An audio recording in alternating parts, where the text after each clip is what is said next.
So on my DIY 48-foot tall passive ICF house, I'm actually doing something a little bit different that's a little bit out of the norm. And that is, I actually end up putting in my open mud floor trusses before I pour my walls. That allows me to also put in a lot of my floor. Helps me to basically just solidify the floor, the walls, and everything before I pour. Now, in doing so, I obviously need to brace my Watkins hangers, because until they are filled with concrete, there's really no strength.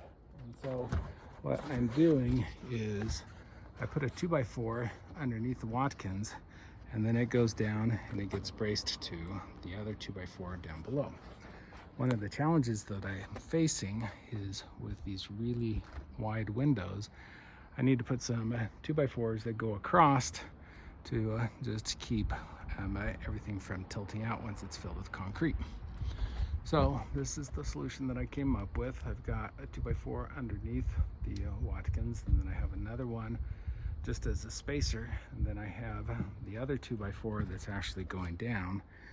And then because I only had 9-foot 2x4s, I ended up putting some additional 2x4s behind it, and then I've got 4 heavy-duty screws going in. So all of that should hold up the open mud floor trusses and my flooring on my second level. Now over here, actually, I should go back. Over here, it worked out really nicely. I don't know if you can see it, but the plastic webbing that is part of these ICF blocks is smack dab in the middle of the Watkins hanger. What that allows me to do is to actually screw 2x4s into the plastic webbing. That keeps everything in place. However, one of my regrets is that down on those first two levels of block, I didn't set it up in a way so that the Watkins hangers would be on this side, would be halfway in between. So instead, it's just pure foam. And that means that this 2x4 can only be screwed into pure foam, which doesn't help at all. So the solution that I've come up with is I went ahead and put a 2x4 under the Watkins hanger that spans 2 of the plastic webs. I've got 2 screws going into that. Then I have my 2x4 going underneath it all the way down to the open mud floor trusses below.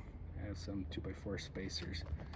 And then I've screwed in this 2x4 just to help keep the longer 2x4 from kicking out. And then up here, I've screwed in another 2x4 to basically do the same thing.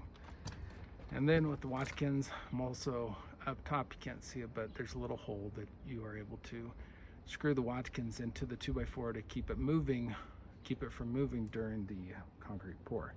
Down in my crawl space, I didn't do that. All of the Watkins got tilted up a little bit, and so I had to fix that with self-leveling concrete to level it out.